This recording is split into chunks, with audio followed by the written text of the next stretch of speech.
So a little bit ago, I got this tiny little Rise of the Beast Skull Cruncher, and I thought it was really neat. I thought it was a really nice little target mastery guy, and I was happy to find it after so long after its release because I was kind of worried I'd missed out. But no, I was able to find him at a Walmart, and he turns into this cool little gun. And when I got this, I told myself I really want to put this with Transformers Prime Knockout. And then I grabbed my Transformers Prime Knockout, and I put it in his hand, and I'm like, wait. This isn't the right knockout I want to put it with. I want to put it with that Beast Hunters Crocodile knockout. But I don't own that one. You already know where this video is going. I have the Transformers Prime Beast Hunters Crocto Claw knockout. This was a very interesting era of Transformers for me because this was like right when I started collecting. A little after I started collecting with Lake Dark of the Moon and Transformers Prime RID. That was like my start, and this was like the first line that came out when I started. Like this was the first line I was there for Wave 1 for, and I was very mixed on it because when I was collecting. At first, I wanted, like, the ones from the show. I wanted a show-accurate knockout and a show-accurate this and that and the other. And I was like, I already have show-accurate knockout. I've had this guy since, like, 2012. I've had this guy for 12 years. So I didn't really feel the need to own a lot of these Beast Hunters, beastized, whatever you want to call it, Transformers Prime guys. I just didn't feel the need to own them, so I didn't get them. Now... 11 years later, I want to have them all. Unfortunately, they're not super, super cheap. I spent like $30, $35 on this guy boxed. And like that's the price of a Voyager for a deluxe. It's kind of high. That's the price of a current Voyager. But I really wanted it. On the bottom here, we can see there's a few other characters. I did get all the beasts. I got all the beasts because they were unique, but I didn't get like... the version of RC that actually I want really bad. I think that's one of the coolest looking ones. I did, however, get Autobot Ratchet because I used it as a Dinobot 2 in my Beast Hunters and my Beast Wars collection because it's an homage to Dinobot 2. I do have that Ratchet, but I don't have RC. So I need to get RC, I need to get Bulkhead, I need to get Dreadwing, I need to get Starscream. I already have Bumblebee and Ratchet. I now have Knockout. I think that's everybody from these weird Beast versions. I do have Sharkticon Megatron. I think that's everybody. Wheeljack. I need Wheeljack, too. So, I'm faced with a dilemma. I want to open this. I want to play with it. I want to add it to my collection. But this box is so nostalgic. It's so nostalgic. And it made me realize I need to get a Beast Hunters figure to keep in the box. I really do. Because seeing that Beast Hunters logo, seeing this Predaking with the weird toy jaw that's not accurate to how the jaw actually is, because the thing that they used as the upper jaw is like his lower jaw. And they added like a different lower jaw that looks like the Millennium Falcon like landing skid. Like whatever the platform comes down, whatever you call that. It looks like that is like it's just so bad looking. But it's nostalgic. This box is so nostalgic. I remember seeing the packages and then seeing the Transformers Prime. Look for your favorite robots on Transformers Prime. And the hub. It has a hub sticker. Ah, oh, geez. The nostalgia. It's overflowing. Let's open it. Let's open it. Let's see what we got. It does have the tech specs along the side, as always. And it has the instructions, which I don't really hold on to instructions, but hey, it's instructions. Very thick. I remember instructions were very thick back in the day. Also back in the day, I need to stress how much I absolutely love these cardboard ties instead of the trashy plastic ones that they use nowadays. Because these are so much easier to just snip and snip and snip. And on top of that, they're so much better for not only the environment, but your home environment.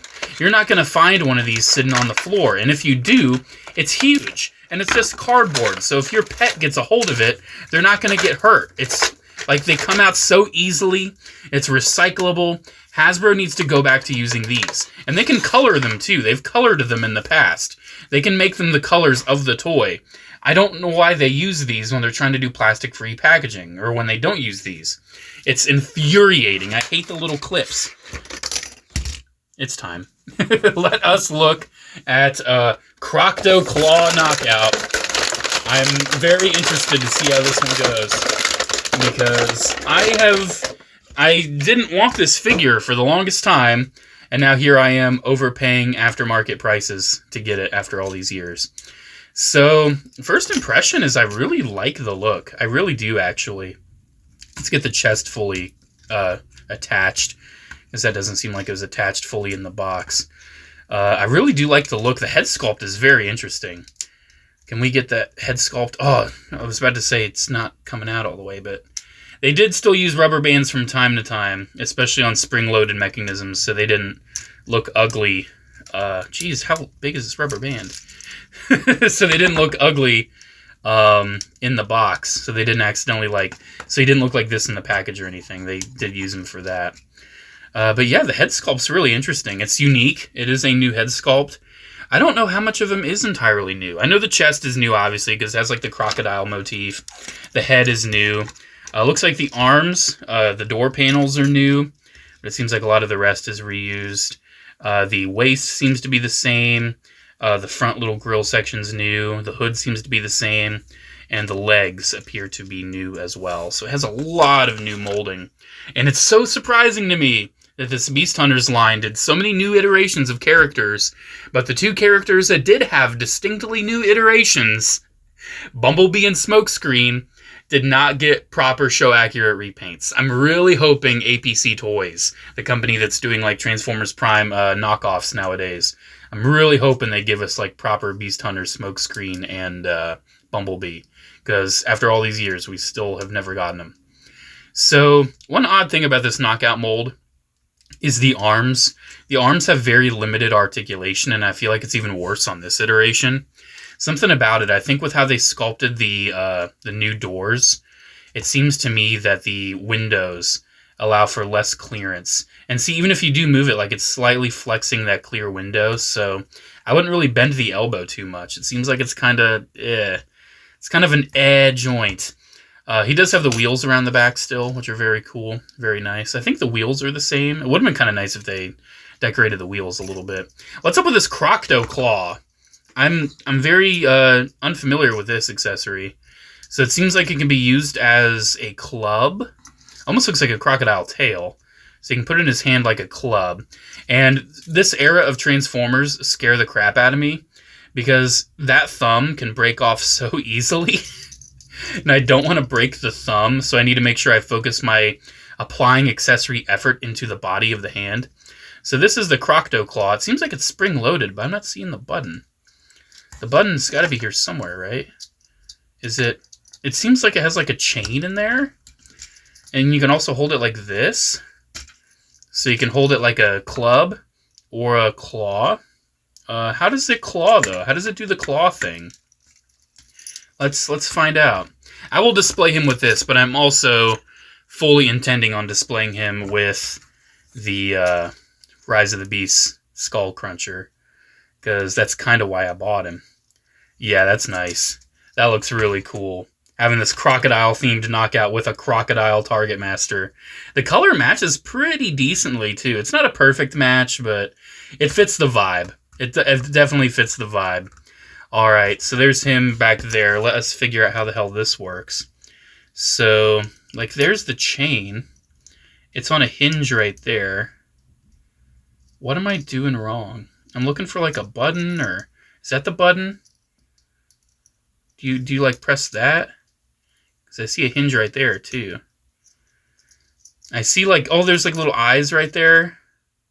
There's the spring. Let's look at the instructions, I guess. I guess I have to. Let's unfold this massive instruction booklet so we can see what the hell we're doing. Okay, so that does come off. That is supposed to come off. I see that now. But how? Does it just... I feel like it should shoot off, shouldn't it? Shouldn't it shoot off? How does it shoot off? Because it's got a... Oh, just untabs. Okay. It just untabs. Oh, that spring is just for the jaw. Okay, I thought it had like a shooting mechanism. So it just untabs. That's underwhelming, but efficient, I guess. It gets the job done. So you just kind of put that back in and then tab that back in. Yeah, it seems simple enough. Or does it go the other way? I don't remember. I've already forgotten. Okay, it goes the other way. Yeah, it goes with the flow. So yeah, just untabs. Simple as that. Oh, now it's kind of stuck. Okay. So yeah, it's a Crockout claw. I guess I'll hold it by the handle, and then... It's funny, all I needed to do was see a picture of how it detached. That's all I needed to see, and then I figured it out. And then now it can be a Crockout claw. I think it looks kind of cool. It's like a mace claw weapon. I can see Knockout like thwipping it, and then it latches onto an Autobot. That's really cool. This is a pretty neat figure, dude. I mean, it's not anything super new. It's nothing to, you know, say, oh, wow, it's an entirely new figure for my collection, because it's this guy, but with Crocodile on him. That's essentially what it is. It's this guy, but with Crocodile on him. No problem.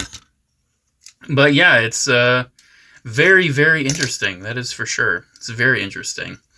The articulation on it, going over all of it, it's got a ball joint at the head. And again, I love that head sculpt. I just think it looks so cool. He has ball joints at the shoulders and hinges at the shoulder pads, swivels at the bicep, kind of iffy elbow joints. He has ball joints at the hands, nothing at the waist for transformation. He has ball joints at the hips that don't really move forward too much. And yeah, I did burp while I was talking. I do it all the time. But my burps are silent, so thankfully I'm not belching in all of my YouTube videos. He does have a really nice knee bend for transformation. And he still has the really weird, like, ankles that are, like, on these odd, weird stems. And then he has the ankle hinge as well. So overall, I'm really happy with this. I'm very happy to add another one of these Beast Hunters. Oh, I do have the Soundwave as well. I almost forgot. I did get Soundwave. And then obviously some like Smokescreen and Shockwave. They were like the normal versions, but with armor. I have those. But yeah, I'm very happy to get another one of these Beast versions of a Transformers Prime character. Such an odd concept for the toy line, honestly. It's such an odd concept. But it's here. Here it is. Very fascinating, that's for sure. It's been a long time since Hasbro has just made versions of the characters that just absolutely have no ground in any sort of fiction. It's been a long time since they've done this. But it was kind of fun that they did. I kind of enjoy it. Alright, this is just so cool looking. I honestly think red and green is a really good color combo. I mean, it's the Christmas colors, so of course it's a good color combo. So let us take the accessories off. And I feel like the accessories are going to have very little to do with the car mode. It's like, where are you going to put this? Does it just like plug on to the top or something? I feel like that's all you can do. Unless, can you plug it into the back and make it a tail? We'll find out. We will find out. Don't worry. We'll find out. All right. Let's transform him. Transformers Prime Knockout's transformation, at least in my opinion, is a little on the... I would classify it as a slightly scary transformation because it has a lot of clear plastic and it does a few things that kind of stress me out. But overall, it's not too bad of a transformation. But I would say most of the stress comes here with the arms because the arms are almost entirely made out of clear plastic. And I can't gauge the durability of the clear plastic of a toy that is 11 years old that has been in the box for 11 years. I don't know where this was stored. I don't know how good the plastic has held up, but we will find out together as a family. We're family now, guys. Did you know that? Oh, I forgot it did the weird swirl to the plastic. Ugh. It's not really seen on the chest so much. Oh, and look, it's only right there. It's only right there. Well, I'll talk about that in a little bit. Okay, so we need to get the arms configured, and this is one of the more difficult parts. So the arm is going to go like that, and then it does that thing where it like swings out and then swings. Oh yeah, and then you rotate the bicep and then you swing it back in. It's so confusing. There's so much hinging for the arm transformation, and it's, again, kind of scary because there's a lot of clear plastic that gets moved. Like, that is a clear plastic dual hinge. Both of these clear plastic pieces are hinged on clear joints. So it's definitely on the dicey side. That is for sure. It is a dicey transformation. But we're getting there. We're figuring it out. I've transformed my original one so many times growing up. I know what I'm doing. But we just have to make sure there's enough clearance for everything. And you can see that swirly plastic. There's a little bit of yellow on that tab. So I guess this is a case of your mileage may vary on the swirly plastic. And some people might get one with like tons of swirly plastic, and some people might have one with, like mine, where it's just on one part. That's very, very odd. So last but not least, we will tab the legs together and collapse them in, and tab them to the doors. And here we go. Here's our Transformers Prime Crockout, as everyone calls him, in his car mode. And I'm not gonna lie, this car mode is simply awesome. No, not this. Where is it? Where'd it go? Does this attach like a tail? Does it attach like a tail? Does it? It has to. I feel like it should. I feel like that's made for it. Does this, like... Do you have to, like, fully open it? It does. Oh my gosh, it attaches like a tail. That's incredible. That's incredible. Can I put this back on? Or will it not go back on? Ooh! Yeah, it might not go back on. It might have to have the, chain sticking out. Unless I can... I don't know, I feel like I can. I feel like this can go back on. Yeah, it can. Okay. Yep, you can give it a tail. That's incredible. That's so fun. And obviously, we can put the Skull Cruncher. Oh my gosh. That's so funny. That's so funny. I love that. Oh my gosh, look.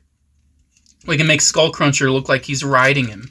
Look. Oh, little guy. Oh, and he's smiling. I love Transformers. I love it so much. Obviously, you can also put this on the top if you want to, but nah. It's the tail, bro. It's the tail of the car. This reminds me, didn't Lego just release a Lego Dreams thing that's like a crocodile car? I've got news for you, Lego. Transformers did it first. I love this. And obviously the front looks like the front of a crocodile. It's got the teeth and the headlights are like the eyes. I love this. Oh my gosh. I would actually say I enjoy the vehicle mode more than the robot mode. Something about it, man. This just does it for me. And I love the deep candy red as well. That is a lot different than the colors on the normal Knockout. That is like an Iron Man candy red. And that looks so good. So, there we go. There is a blast from the past. Transformers Prime Crockout. I love this. This was money well spent, man. I'm so happy I got this. Very fun car. I love the weird intakes on the side, too. The green swirly plastic is very fun and interesting. Basically, like, how it works in the plastic that gets injected into the mold. They, like, inject, I don't know, like, plastic dyes or something, and it swirls around, kind of like, you know, if you mix Play-Doh around, it kind of has that swirl, but only gets at certain parts, and it's inconsistent, especially depending on the amount that they put in. So, in this case, this part got a big chunk of it, this part got a little bit, and the chest pretty much got none. And this side pretty much got none, too. And the weapon pretty much got none. So, or the weapon might be a slightly different plastic, I think. I think the weapon might be slightly different. But yeah, Crockout. I love him. Let me know what you think about Transformers Prime Crockout. Do you have any of these Transformers Prime Beast Hunters, you know, beastie versions? I don't really know what to call them. Hunter versions? Because in Takara, they called them like Hunter Smokescreen, Hunter RC, Hunter Bulkhead. That's what they called them. So I guess that's what we call them. Still very odd designs. I guess Hasbro just wanted to like refresh the Transformers Prime line. And since the show already had such a small cast of characters, they just decided to regurgitate them all as like Beast iterations. I don't know. It's really fun. Almost kind of similar in a way, like this figure kind of gives me Transtech vibes with like the animal vehicle mix. It's very rare we see animal vehicle mixes like this, and this almost gives me Transtech vibes. So that's a end of video thought I've just had. Well, anyways, the question is, let me know if you have any of these. What do you think about these, you know, kind of beastie figures? Special shout out to channel members as always. Thank you all so much for the continued support. Alrighty guys, have a great one, and I'll see you in the next video. Bye.